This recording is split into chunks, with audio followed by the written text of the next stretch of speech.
तो दोस्तों नमस्कार दोस्तों, मैं स्टडी 81 पर आप सभी लोगों का स्वागत करता हूं।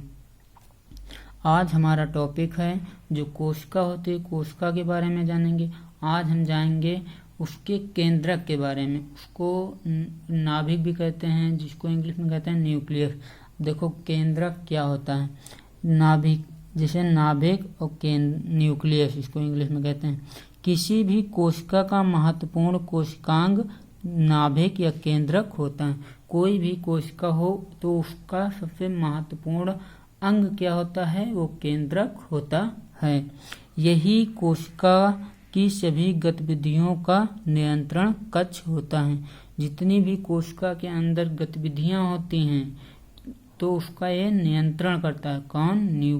न्यूक्लियस नियंत्रण करता है।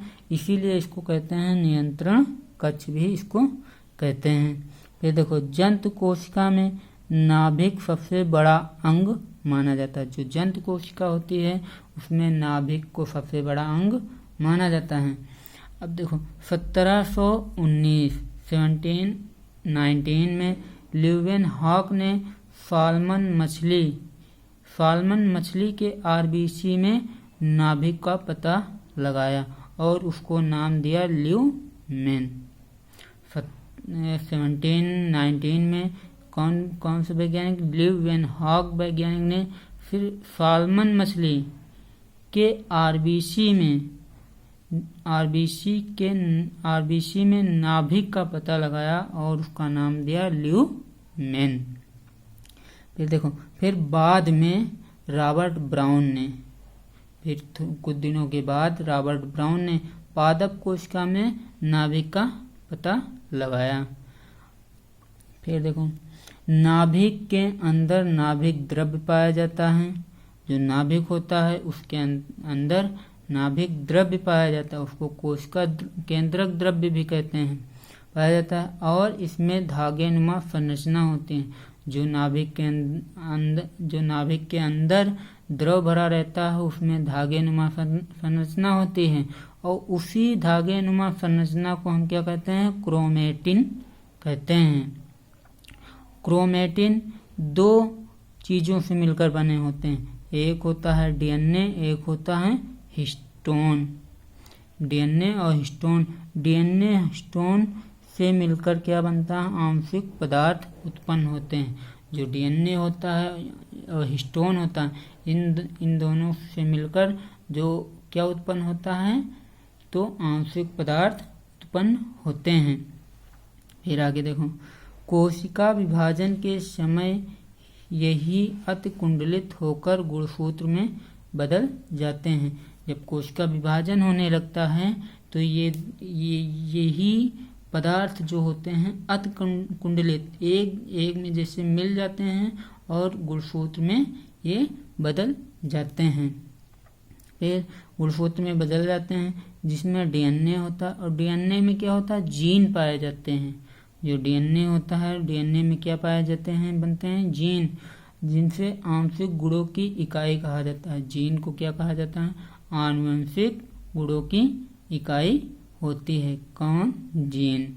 जिसे आपके पेपर में पूछा जाता है कि आंशिक गुणों की इकाई क्या होती है, तो वो हमारी जीन होती है। फिर अगला, गुणसूत्र। सजीव जगत में मौजूद सभी प्रजातियों के सदस्यों में गुणसूत्र की संख्या बराबर होती है। सजीव जगत में मौजूद सभी प्रजाति के सदस्य, हर प्रजाति के सदस्यों में जो गुणसूत्र पाए जाते हैं उनकी संख्या बराबर होती है। जैसे हमारे में कितने हैं? मनुष्य में 23 जोड़ी हैं। जैसे मनुष्य में 23 जोड़ी 46 गुणसूत्र होते हैं। उसी प्रकार भेड़ में भी होंगे, बकरी में भी होंगे बराबर। इसी प्रकार उसमें बराबर सभी सजीव जगत में मौजूद प्रजातियों के सदस्यों में गुणसूत्र की संख्या बराबर होते हैं। फिर अगर इन गुणसूत्रों की संख्या कभी कम होती है, कभी ज़्यादा होती है, तो उसी से हमको क्या प्राप्त होता है?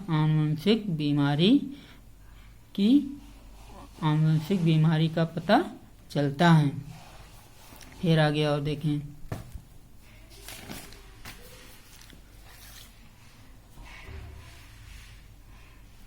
फिर ध्यान दें, मनुष्यों के 23 जोड़े गुणसूत्र में 22 जोड़े महिलाओं तथा पुरुषों में समान होते हैं।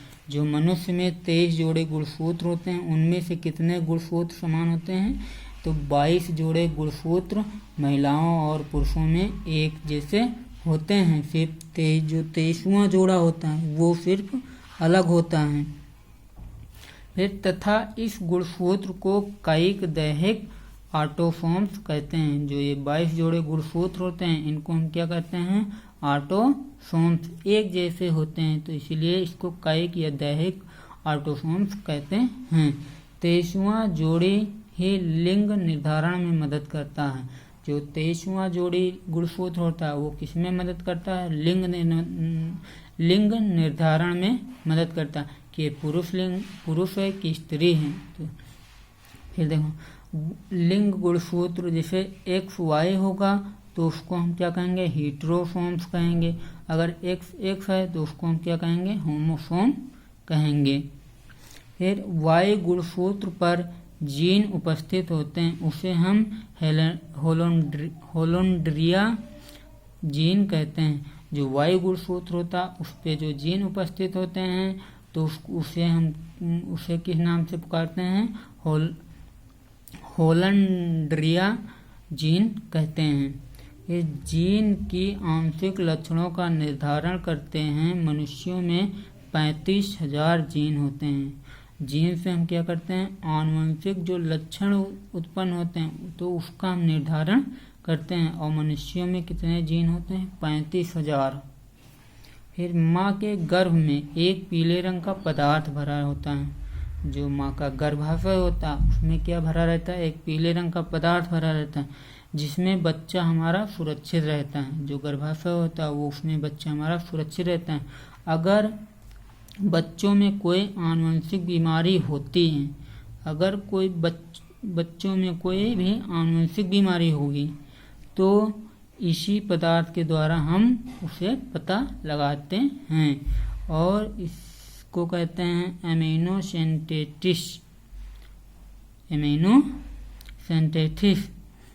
एमिनोसिंथेसिस की जांच से हम क्या करते हैं? जैसे AFT ज्ञात करते हैं तो अमीनोसिंथेसिस फ्लूइड टेस्ट से हम उसमें आनुवंशिक बीमारी का पता लगा सकते हैं। फिर हमारा आता है कोशिका विभाजन। कोशिका विभाजन क्या होता है? कोशिका विभाजन कोशिका का एक महत्वपूर्ण गुण है। और कोशिका विभाजन हमारा कोशिका का एक महत्वपूर्ण गुण है, परंतु कुछ अपवाद हैं। जैसे न्यूरॉन कोशिका तथा नेफ्रॉन कोशिका में यह गुण नहीं पाया जाता। जो न्यूरॉन की कोशिकाएं होती हैं और नेफ्रॉन की कोशिकाएं होती हैं तो उसमें यह गुण नहीं पाया जाता है। फिर देखो इसका विकास भ्रूणीय अवस्था में ही हो जाता है तथा जीवन भर उपयोग होता है। जो न्यूरॉन और नेफ्रॉन कोशिका होती है तो इसका विकास किसमें हो जाता है? भ्रूणीय अवस्था में ही हो जाता है और जीवन भर इसका उपयोग होता रहता है। कोशिका विभाजन 2 प्रकार से होता है। जो कोशिका का विभाजन होता है वो 2 प्रकार से होता है।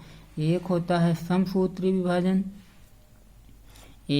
समसूत्री विभाजन, जहाँ गुणसूत्रों की संख्या व प्रकार वैसे ही बने रहते हैं। जहाँ पर गुणसूत्रों की संख्या और प्रकार वैसे ही बने रहते हैं, उसमें अलगाव नहीं होता है।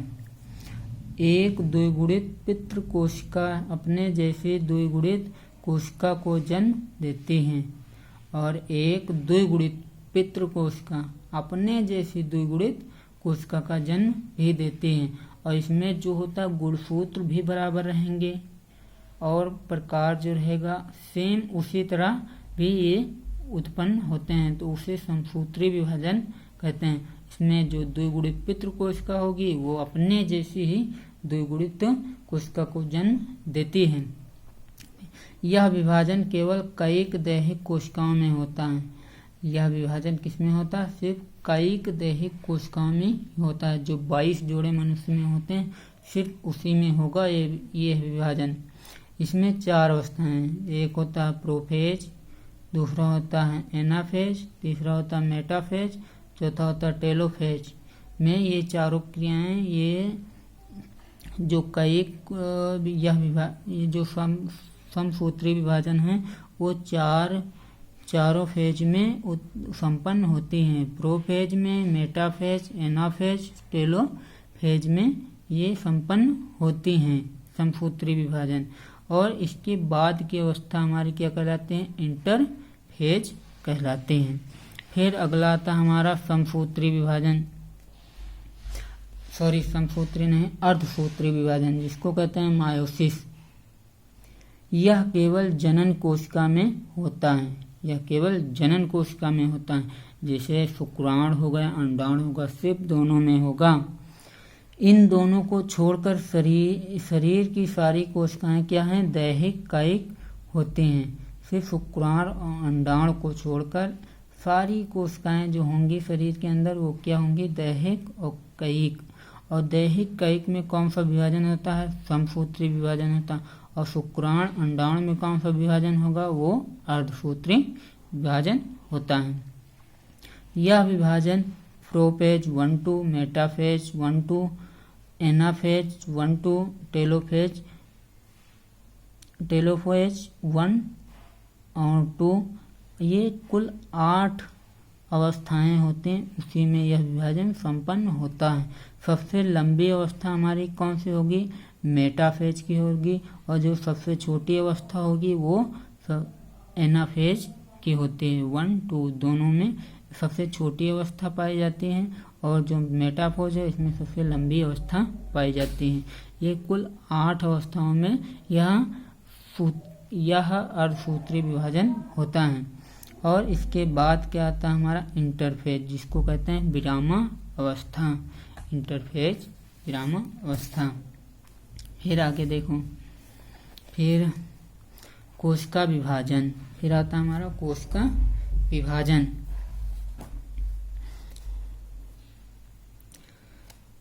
सेल डिवीजन, मात्र कोशिका से पुत्री कोशिका के निर्माण की क्रिया को हम क्या कहते हैं? कोशिका विभाजन कहते हैं। मात्र कोशिका से जो पुत्री कोशिका के निर्माण की क्रिया को हम कोशिका विभाजन कहते हैं। जैसे कोशिका विभाजन, कोशिका बनने से लेकर इसके विभाजन द्वारा संतति कोशिका बनने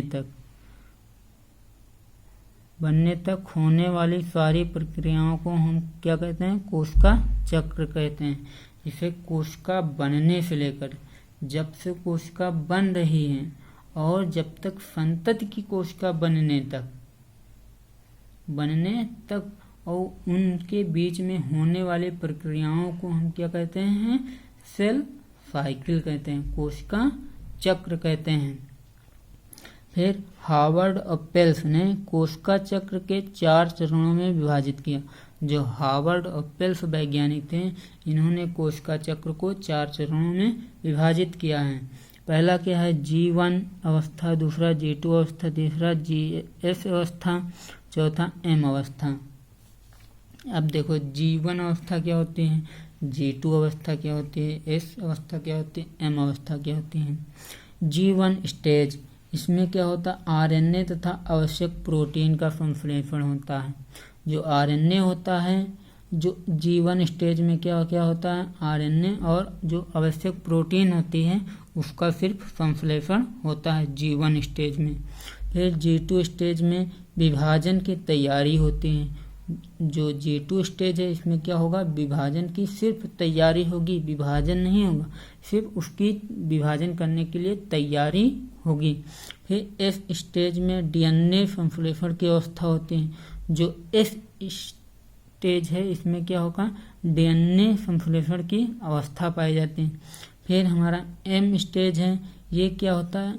M स्टेज में कोशिका विभाजन हो जाता है। जो M स्टेज होता है इसमें फिर कोशिका विभाजन हो जाता है।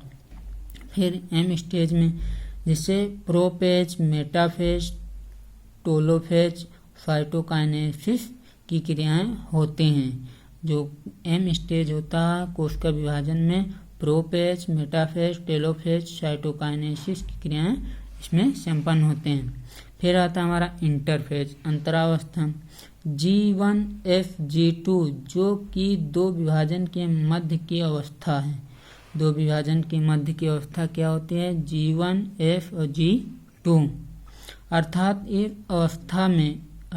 इस अवस्था में कोशिका उपापचयी क्रियाओं द्वारा विभाजन की तैयारी करता है। और इस अवस्था में क्या करता है? कोशिका उपापचयी क्रियाओं के विभाजन की तैयारी करता है। फिर आता हमारा माइटोटिक अवस्था। माइटोटिक अवस्था क्या होती है? जिसको एम फेज कहते हैं। इसमें केंद्रक एवं कोशिका द्रव्य का बंटवारा होता है। जो मायोटिक अवस्था होती है इसमें क्या होता है? केंद्रक और जो कोशिका द्रव्य होगा उसका इसमें बंटवारा होगा। फिर केंद्रक का विभाजन कैरियोकाइनेसिस में होता है और कोशिका का विभाजन, केंद्रक के विभाजन को हम कैरियोकाइनेसिस कहते हैं और कोशिका के विभाजन को हम साइटोकाइनेसिस कहते हैं। फिर देखो ध्यान दीजिए, कोशिका विभाजन से पहले डीएनए का द्विगुणन और फिर केंद्रक तथा कोशिका द्रव्य का विभाजन होता है। कोशिका विभाजन से पहले क्या होगा? डीएनए का द्विगुणन होगा और उसके बाद केंद्रक तथा कोशिका द्रव्य का विभाजन होगा। उससे पहले डीएनए का द्विगुणन होगा। कोशिका विभाजन 3 तरह का होता है। जो कोशिका विभाजन होता है वो 3 तरह का होता है। एक होता असूत्री विभाजन जिसको कहते हैं अमीटोसिस, दूसरा सूत्री विभाजन माइटोसिस, तीसरा अर्धसूत्री विभाजन जिसको कहते हैं मियोसिस। ये कोशिका विभाजन 3 तरह का होता है। असूत्री विभाजन, सूत्री विभाजन, अर्धसूत्री विभाजन। अगर आप लोगों को मेरा वीडियो अच्छा लगा हो तो प्लीज़ लाइक करें, शेयर करें, कमेंट करें और सब्सक्राइब कर लें। बेल आइकन का बटन ज़रूर से दबा दें ताकि जो भी मैं वीडियो छोड़ूं वो आप तक आसानी से पहुंच सके। Thank you so much.